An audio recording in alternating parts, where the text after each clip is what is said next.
उत्तर भारत के एक छोटे से कस्बे धनवाड़ी में एक पुराना और खंडहरनुमा हवेलीनुमा घर था, जिसे सब भूतिया घर कहते थे। कहते हैं उस घर में कई साल पहले एक जमींदार की रहस्यमयी मौत हो गई थी और तब से उस घर में अजीब घटनाएं होती थी। दीवारों से रोने की आवाजें, बिना हवा के झूमते पर्दे और रात के तीसरे पहर में झूमती लालटेन की रोशनी। इन सब घटनाओं की वजह से कस्बे के लोग उस घर की तरफ जाते भी नहीं थे। धनवाड़ी गांव में आदित्य, नील, कविता और रोहित नामक दोस्त रहा करते थे। चारों कॉलेज के छात्र थे जो छुट्टियों में अपने गांव लौटे थे।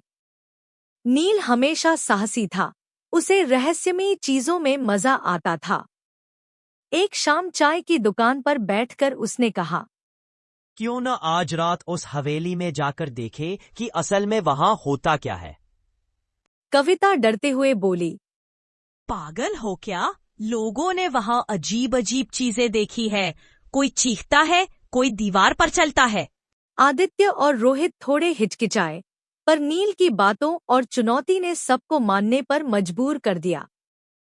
तय हुआ कि रात 12 बजे चारों टॉर्च, कैमरा और मोबाइल लेकर हवेली में घुसेंगे। रात के 11:55 पर चारों चुपचाप हवेली के पास पहुंचे। चारों तरफ सन्नाटा था। हवेली का दरवाजा जंग लगा हुआ था, लेकिन नील ने उसे धक्का देकर खोल दिया। अंदर घुप्प अंधेरा और सीलन भरी गंध थी। जैसे ही वो अंदर घुसे, एक पुरानी घड़ी की टन-टन की आवाज आई। बिल्कुल 12 बजे का समय। टॉर्च की रोशनी में उन्होंने देखा कि दीवारों पर धूल की मोटी परत थी और कुछ जगहों पर लाल रंग के हाथ के निशान थे। ये सब नजारा देखकर कविता कांपती हुई बोली, ये रंग है या खून? नील ने मजाक में कहा, हो सकता है किसी की आत्मा ने आज ही दीवार पर हस्ताक्षर किए हों। ऐसे ही बातें करते करते वे एक बड़े कमरे में पहुँचे। वहाँ एक पुरानी लकड़ी की कुर्सी हिल रही थी, जबकि खिड़कियाँ बंद थी। तभी रोहित चिल्लाया, किसी ने मेरी पीठ पर हाथ रखा। सबने इधर उधर देखा, लेकिन वहाँ कोई नहीं था। फिर एक पुरानी किताब जमीन पर गिरी, जैसे किसी ने जानबूझकर फेंकी हो। किताब के पन्नों पर जमींदार का नाम और उसकी मौत की खबर की कतरनें चिपकी थी।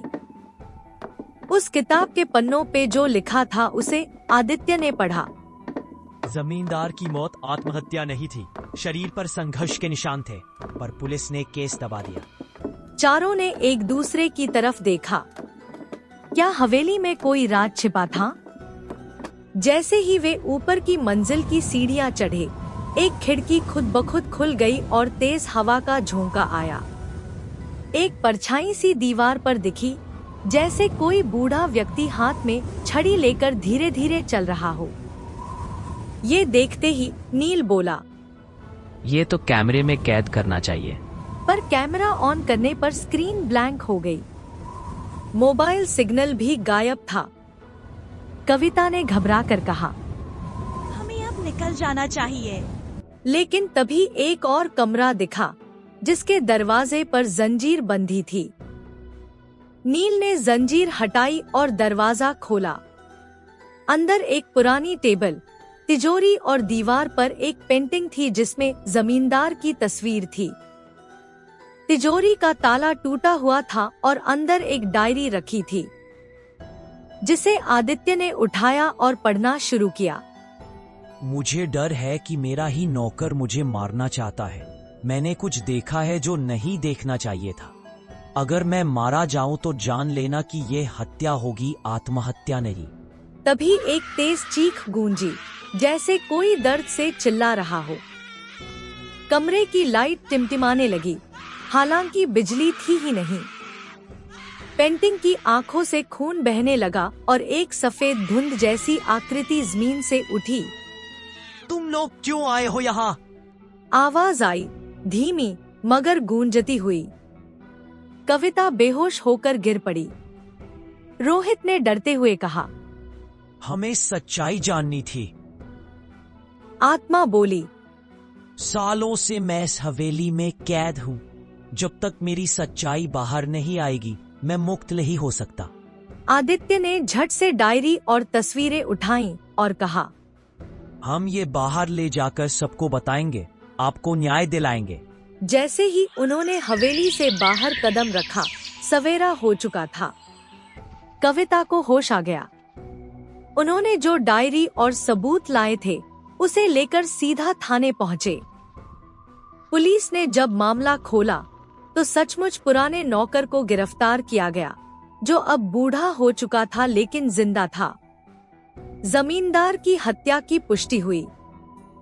तब से हवेली में फिर कभी कोई अजीब घटना नहीं हुई।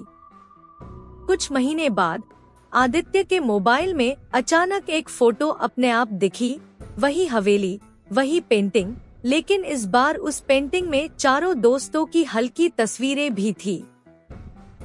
क्या आत्मा अब मुक्त थी या फिर कोई और इंतजार कर रहा था? ये एक रहस्य है। तो हमें इस कहानी से ये सीख मिली कि कभी कभी जो रहस्य समाज छुपा देता है वो आत्माएं हमें उजागर करने पर मजबूर करती हैं। डर हमेशा भूतों से नहीं होता, कई बार इंसानी गुनाह उससे ज्यादा डरावने होते हैं।